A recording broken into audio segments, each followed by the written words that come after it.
हाँ जी स्टूडेंट्स, आज हम बात करेंगे what is class and object in a OOPs. OOPs means object oriented programming. First of all, class, it is a user defined data type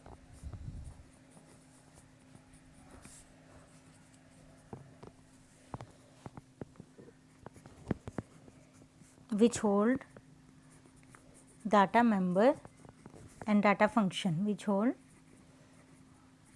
data member and data function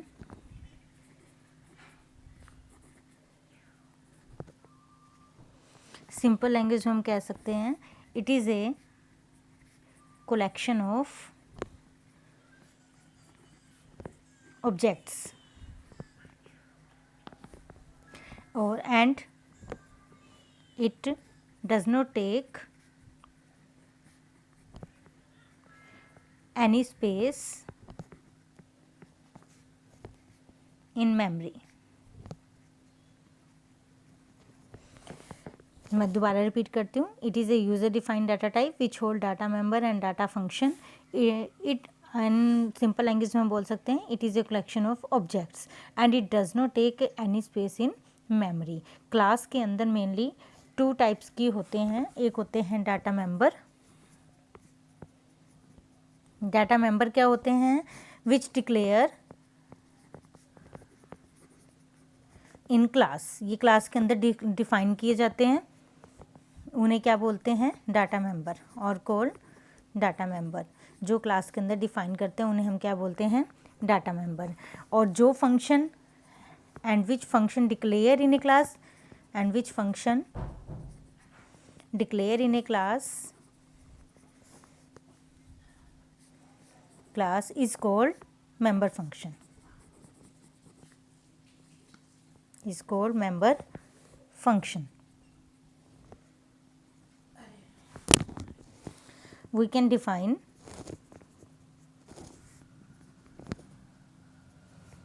one or more function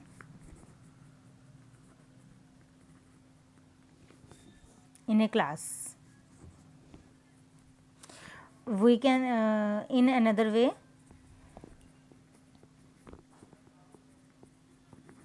we can say that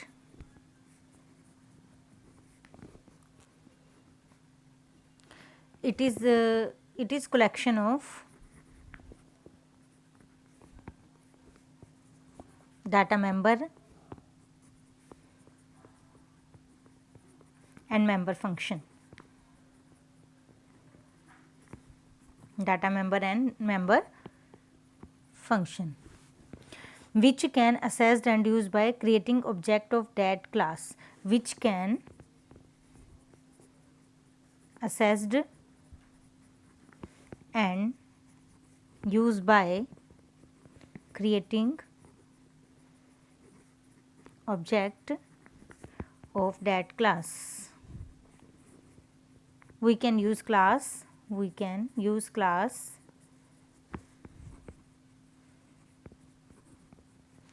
after creation of object.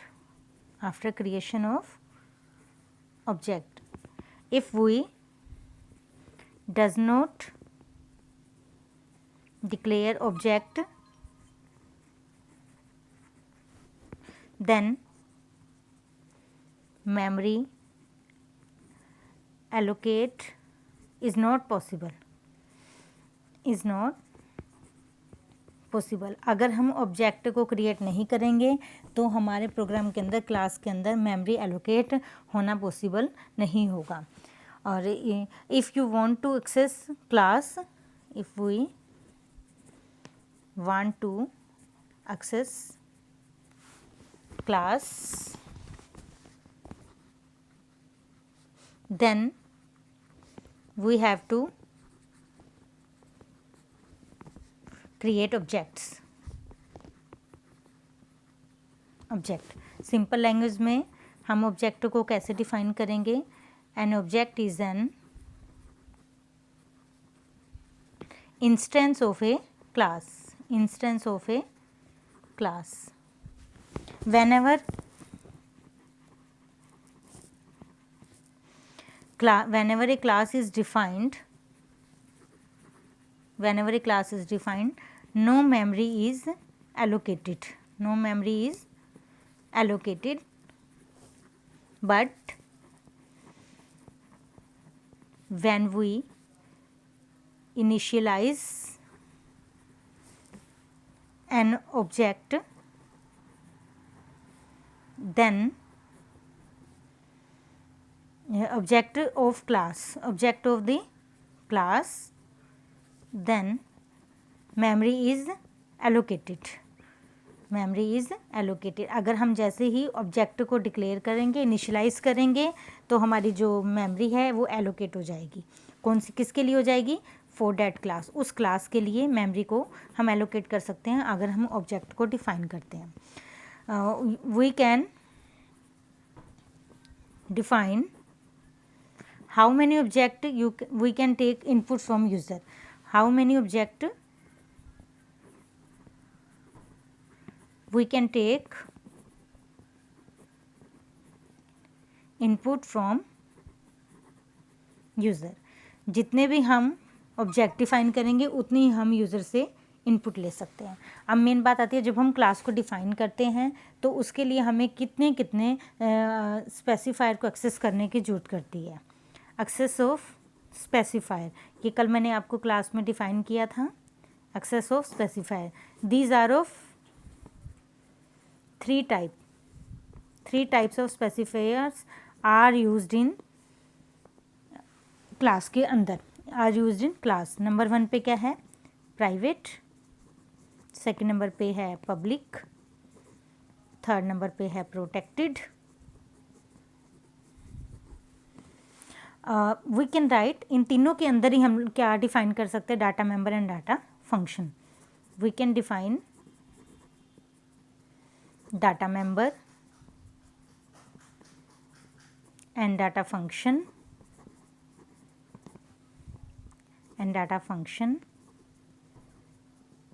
in all these specifiers.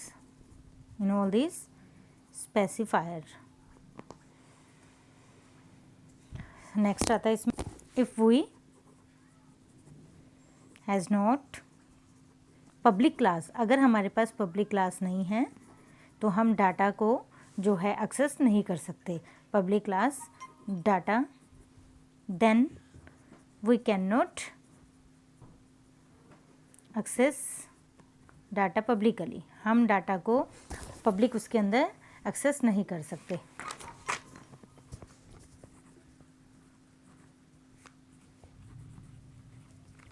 अब मैं आपके सामने हम use करते हैं कि how to declaration of a class. Class को हम कैसे डिक्लेयर करते हैं. सबसे पहले हम इसका सिंटेक्स जानते हैं कि सिंटेक्स हम कैसे लिखते हैं किसी भी क्लास को डिफाइन करने का. सबसे पहले हम लेते हैं एक क्लास वर्ड लेंगे और उसके बाद क्लास का नेम लेंगे. जो ये क्लास है ये क्या है? एक कीवर्ड है जो कि इस लैंग्वेज के अंदर हम यूज़ करते हैं. और यहाँ पे क्या, ये क्लास का नेम हो जाएगा. फिर ब्रेसेस स्टार्ट करते हैं. उसके बाद हम यहाँ पे मेंशन करेंगे प्राइवेट, पब्लिक या प्रोटेक्टेड लिखने के बाद हम कोलन यूज़ करते हैं. यहाँ पे हम क्या यूज़ करते हैं? यहाँ पे क्या डिफाइन करेंगे? डाटा मेंबर, फिर मेंबर फंक्शन. हम इसमें प्राइवेट के अंदर डिफाइन कर सकते हैं. ऐसे ही पब्लिक हो गया, पब्लिक को भी हम ऐसे ही डिनोट करेंगे. इसके अंदर भी हम दोनों चीज़ें डिफाइन कर सकते हैं, data member, member function. Then third number पे आता है हमारे पास प्रोटेक्टेड. इसके अंदर भी हम तीनों चीज़ें डिफाइन कर सकते हैं, data member and member function.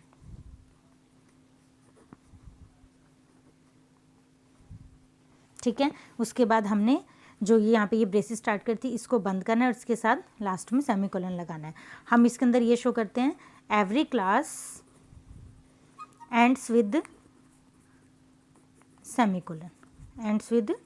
semicolon. Without it gives error in the program. मैं आपको एक सिंपल सा एग्जांपल से ये क्लियर करती हूँ कि कैसे हम क्लास को डिफ़ाइन करते हैं। अब हम क्या प्रोग्राम बना रहे हैं, प्रोग्राम हम बनाते हैं कि take input from user and print it, कि इनपुट कैसे, डाटा कैसे लेना है यूज़र से और उसको प्रिंट कैसे करवाना है। ठीक है, मैं इसका आप एक एग्जांपल सिखाती हूँ। सबसे पहले एक हम क्लास ले लेते हैं। सपोज करो मैं आपको सिंपल सा दे रही हूँ, तो मैंने डेमो नाम की एक क्लास ले ली, ब्रेसेस स्टार्ट करी, यहाँ पे मैंने प्राइवेट लिखा। प्राइवेट के अंदर हम लोग क्या डिफाइन कर सकते हैं, data member and member function. तो मैं इसके अंदर क्या डिफाइन करती हूँ, डाटा मेंबर। इंटीजर ले लिया, a इंटू बी लिया, सेमीकोलन लगाया, ये क्या कहलाते हैं, डाटा मेंबर कहलाते हैं। ये क्या कहलाते हैं, डाटा मेंबर। उसके बाद मैंने इसके अंदर मेंबर फंक्शन मुझे डिफाइन करने की ज़रूरत नहीं है, तो मैं नहीं करूँगी। दूसरे नंबर पे आता है हमारे पास पब्लिक। पब्लिक के अंदर हम क्या डिफाइन करेंगे, वाइड इनपुट क्यों, क्योंकि हमने यूज़र से डाटा एंटर करवाना है, तो ये हमारे क्या कहलाएगा, मेंबर फंक्शन कहलाएगा। क्या कहलाएगा, ये हमारा ये मेंबर फंक्शन। क्योंकि फंक्शन क्यों है, क्योंकि हमने इसके अंदर वाइड को यूज़ किया है। ब्रेसेस स्टार्ट करी, इसके अंदर सी आउट करवाते हैं हम, कितनी, एंटर वैल्यूज़, ठीक है, सेमीकोलन लगाया, सी इन किया, ए के अंदर वैल्यू डलवानी है और बी के अंदर वैल्यू डलवानी है, फिर इस वाली ब्रेसेस को हमने बंद करना है। ठीक है, उसके बाद जो हमने वैल्यू इनपुट करवाई है उसको हमने शो भी करना है। ये मैंने आपको बताया था कि एक से ज़्यादा मेंबर फंक्शन को हम यूज़ कर सकते हैं, तो एक ये हो गया। अब ये जहाँ पे हम इनपुट करवाएंगे वहाँ पे हमें इसको शो भी करवाना ज़रूरी है। ठीक है, तो ये क्या कहलाया हमारा, ये भी मेंबर फंक्शन हो गया। इट शोज़ आवर डाटा, जो हम इनपुट करवा रहे हैं उसको शो करने में हमारी ये हेल्प करेगा। अब इसकी बेसिस स्टार्ट करी, अब सी आउट करेंगे, ए की वैल्यू आएगी, फिर स्पेस देने के बाद किसकी वैल्यू आएगी, बी की वैल्यू आएगी। ब्रेसिस को क्लोज किया, फिर ये जो हमने क्लास स्टार्ट करी थी अब इसको क्लोज करेंगे। क्लास को एंड करने के लिए मैंने अभी आपको बताया था सेमीकोलन जरूर लगता है। अब मेन फंक्शन को हमने कैसे डिफाइन करना है, वाइड मेन में जाएंगे, ठीक है, ब्रेसेस स्टार्ट करी, डेमो नाम की क्लास थी उसको ले लिया और यहाँ पे हमने एक ओबी नाम का एक ऑब्जेक्ट बना दिया। क्या बना दिया, एक ऑब्जेक्ट। मैंने अभी आपको बताया था अगर आप ऑब्जेक्ट नहीं बनाएंगे तो हमारी जो मेमोरी है वो एलोकेट नहीं हो पाएगी। अब मेमोरी को एलोकेट करने के लिए, यानी कि जो यहाँ हमने वैल्यू लेनी है उसको एलोकेट करने के लिए हमें एक ऑब्जेक्ट बनाना ज़रूरी है। अब इस ऑब्जेक्ट को हम कैसे यूज़ करेंगे, इस ऑब्जेक्ट का नाम लिखेंगे डॉट इनपुट, क्योंकि हमने पहले वैल्यू को इनपुट करवाना है, फिर सेमीकोलन, फिर ओबी डॉट शो, क्योंकि एक इनपुट करवाने के बाद हमने उस वैल्यू को शो भी कराना है। फिर गेट सी एच लिखेंगे क्योंकि वैल्यू को स्टिल करने के लिए, और यहाँ पे जो ये ब्रेसेस स्टार्ट करती है इनको हम क्लोज कर देंगे। अब हमने इसमें दो वैल्यू इनपुट करवानी है। सबसे वैल्यू डाल दी मैंने 12। अब यहाँ पे आप देख पा रहे हैं मैंने यहाँ पे ए लिया था, फिर गैप दिया था, बी लिया था। तो जब हमने फर्स्ट वैल्यू डाली 12 तो इसका गैप देने के बाद सेकंड वैल्यू आ जाएगी। और जब इसकी वैल्यू को आप इसमें शो करेंगे तो पहले इनपुट करवाइए, जब आप एंटर प्रेस करेंगे तो उसके बाद आपको इसकी वैल्यू को ऐसे शो कर देंगे, ये आपकी वैल्यू को शो हो जाएगा। और अगर आप इसी प्रोग्राम के अंदर अगर आप देखना चाहते हैं कि यहाँ पे एक से ज़्यादा अगर आपने ये वैल्यू इनपुट करवानी है, यहाँ पे हमारी कितनी वैल्यू थी, ये वाली वैल्यू थी। अगर आपने इसके अंदर एक से ज़्यादा, जितने भी आप ऑब्जेक्ट क्रिएट करेंगे उतनी ही आप वैल्यू को भी एंटर करवा सकते हैं। अगर आपने यहाँ पे 2 ऑब्जेक्ट किया, अगर आपने यहाँ पे 2 इनपुट लिए तो 2 ऑब्जेक्ट लेने पड़ेंगे, तो OB1 ले लिया, तो OB डॉट इनपुट किया, OB डॉट शो किया। जब दूसरी उसकी वैल्यू को शो करना है तो OB1 dot input, OB1 dot show. उनको आप ऐसे ही एक्सप्लेन करेंगे। ये आपका अनदर ऑब्जेक्ट है। अगर आप एक से ज़्यादा वैल्यू को इनिशियलाइज करवा रहे हैं, इनपुट करवा रहे हैं, तो उतने ही आपको ऑब्जेक्ट भी डिक्लेयर करने पड़ेंगे। इसके अंदर आता है एक मेन होता है डिक्लेरेशन ऑफ ऑब्जेक्ट। कैसे होता है डिक्लेरेशन ऑफ ऑब्जेक्ट, इसका सिंटेक्स हम कैसे लिखेंगे, सबसे पहले क्लास का नेम होता है, फिर ऑब्जेक्ट नेम होता है, ऑब्जेक्ट नेम्स होते हैं। इसके अंदर ऑब्जेक्ट 1 भी ले सकते हैं, ऑब्जेक्ट 2 भी ले सकते हैं, ठीक है। आप जितने मर्जी ऑब्जेक्ट को इसके अंदर क्रिएट कर सकते हैं, एक से ज़्यादा ऑब्जेक्ट इसके अंदर आप डिफाइन कर सकते हो। तो इसका एग्जांपल हम कैसे करेंगे, डेमो ले लिया हमने, ठीक है, डेमो आपने दिया, यहाँ पे आपने ले लिया OB1 एंड OB2, 2 अगर आपने डिफाइन किए हैं तो आप OB1 डॉट इनपुट करेंगे, ठीक है, OB1 डॉट शो करेंगे और OB2 डॉट इनपुट करेंगे, फिर OB2 डॉट शो करेंगे।